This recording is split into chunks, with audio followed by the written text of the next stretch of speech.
Hello there, people of the internet. This is a little video series I'm doing to try and earn my way up to 100,000 subscribers. On top of this, I'm also going through all of my guns, talking about the history and development of each and every firearm. So if you'd like to be a part of that, then go ahead and subscribe to the channel, because I am trying to reach that 100,000 subscriber mark.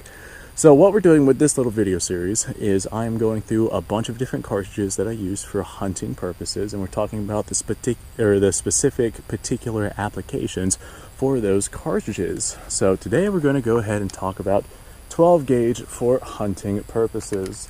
Now, unlike all of the other cartridges that I've covered inside of this series, this one is not so cut and dry, because 12 gauge has a dramatic variety of different cartridges that can be used of a dramatic different senses, and with a dramatic different level of power behind each of these cartridges.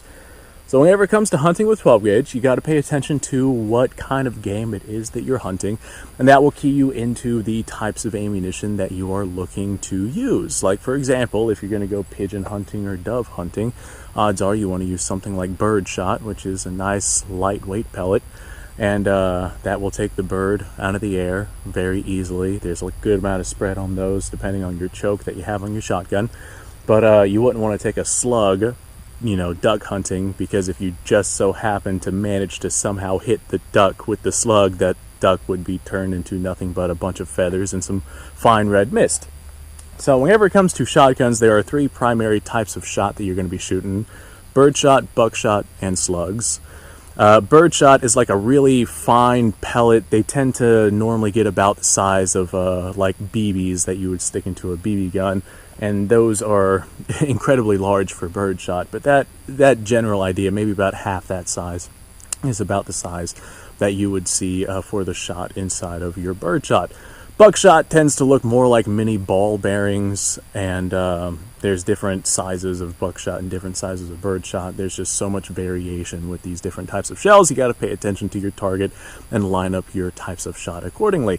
Or you can go with a slug, which is one solid piece of whatever material it is made out of, and that getting sent downrange can have a lot of energy transferred onto the target that it is being shot at. In this particular case, 12 gauge, that's a very, very large slug that would travel downrange.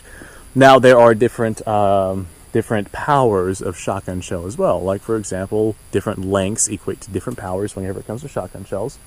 We have the 2 3/4 inch, which is probably going to be the most common.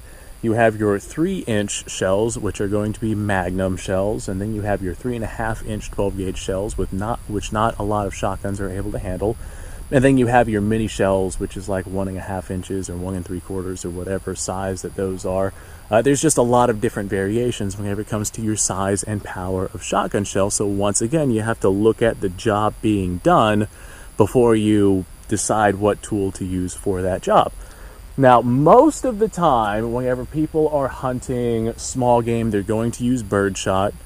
Medium game tends to be buckshot, and large game tends to lean more towards slugs whenever it comes to the shotgun. The shotgun can fire all of these, and there's all sorts of different kinds of chokes that you can use for all sorts of different kind of spread patterns, and there's rifled barrels or not rifled barrels, or there's rifled slugs or not rifled slugs, depending on what kind of accuracy you're looking for, the distances that you're going to be shooting at. There's just such a dramatic variety. If you're going to be shooting at something 300 yards away, buckshot and birdshot aren't going to be good for that because of the amount of spread that you're going to have. So you're definitely going to want a rifled slug for that, or have a rifled barrel for that slug. So that would be the preference for that. Or if you're within like 15 yards or so, then maybe birdshot or buckshot would be the answer, especially if the game you're going after is something that's about that big. Hitting a squirrel with a slug is probably not a good idea if you're wanting to eat squirrel meat. So one of the more common cartridges out there is going to be buckshot, and one of the more common types of buckshot is double-aught buck. This right here is 9-pellet double-aught buck. This is just some cheapo stuff that I got, and according to the specs for this should be traveling at about 1,400 feet per second, which is a pretty incredible velocity. Now, if we had slugs or birdshot coming out of this thing, depending on the surface area, the distance, how much wind resistance and wind drag those projectiles are going to have, those should also be traveling at about 1,400-ish feet per second. out of a 2 3/4 inch shell. Now we ramp that up to a 3-inch Magnum shell, and we're talking more along the lines of 16 to 1700 feet per second, which is dramatically faster for that lead to be traveling. So right now, this right here is 2 3/4, so that is not a Magnum level. And we're going to go ahead and put a water jug out onto the gun range and hit it with some 2 3/4 inch double-aught buck and see what happens. Honestly, I have no idea what to expect from this. It could just completely disintegrate this thing, or maybe there will be a lot of this standing by. I have no idea. I know a shotgun puts a lot of energy onto its target, but that energy is spaced out between multiple projectiles, and the water could potentially be displaced by the time that first projectile makes penetration of the water jug. So the rest of the pellets, as they pass through, there's no water for them to hit. I have no idea. I don't know how this one's going to go. So we're actually going to find that one out together. Now I'm willing to bet that this right here is probably just going to splatter that water absolutely everywhere. This right here is a Stevens Model 77C. Nice long barrel on this thing. No idea what the choke is. It might say somewhere on it. Corporation Falls, Model 77, proof tested, 2 3/4. Nope, doesn't say anything about the choke on it. I'll have to actually measure it out and figure out if there is even a choke on this thing. However, we're at like 10 yards or so a choke on the shotgun will not make much of a difference at 10 yards. We go out to 100 yards and then we start seeing more difference. Let's send it around here. Oh boy. That just absolutely split that bad boy in half. So, yeah. Okay, so we split that thing in half. The bottom stayed exactly where it is, and just the top half got thrown into the wind. Oh, I won't lie. That right there was not a spectacular explosion. All that did was like separate the two halves and then gently lay the top half down. Not a spectacular explosion, but my God, was that spectacular in its own right. I really hope that popped up well on camera, because it literally just picked the top half off and set it down as all of the water got knocked out of that thing, and the bottom didn't move at all. Like the bottom was just completely stationary exactly where it is. That was phenomenal. Oh, I love making this gun content. Whenever it comes to hunting, I think that shotguns are probably going to be the best option if you have somebody who doesn't want a particular thing to hunt with. Like, there's people out there who are just like, I want a hunting rifle, or I want to go get some deer, or I want to go do this, that, or the other thing, and they don't care what they get. Oftentimes, a good shotgun would probably be best for those people, especially if they're not looking to hunt at long ranges.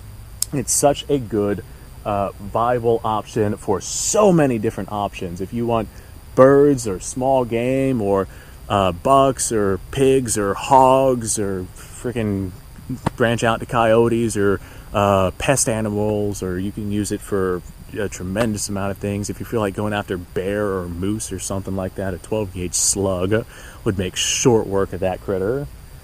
Huge amount of applications for the 12-gauge shotgun. So yeah, I would say it's probably a really good idea to get yourself one of those for hunting purposes.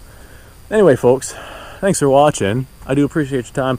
What do you guys think about the 12-gauge for hunting purposes? I imagine that pretty much all of you will agree that for a hunting / survivalist firearm, it is one of the best, bar none, however that phrase goes. One of the best out there, no matter who you are, no matter what aisle along the edge you sit on. I'm willing to bet that you'll probably agree that the 12-gauge is one of the best options out there for the hunter. Anyway, folks, thank you ever so much for watching. I appreciate your time. Like, subscribe, share. Description below has a link to all sorts of stuff. Go check it out. You guys go off, have yourself a fantastic day. I will see you guys on the next episode.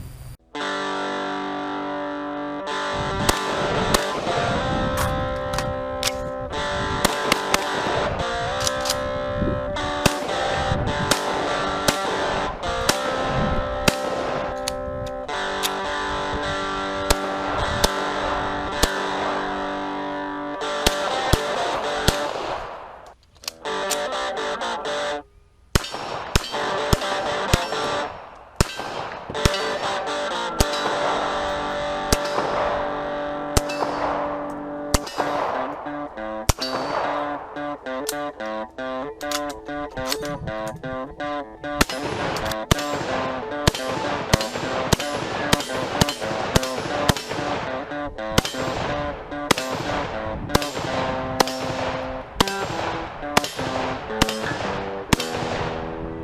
a little while since I've done this.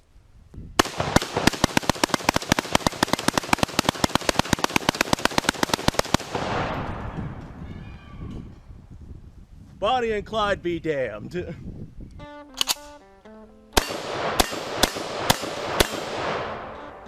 poor man's Garen.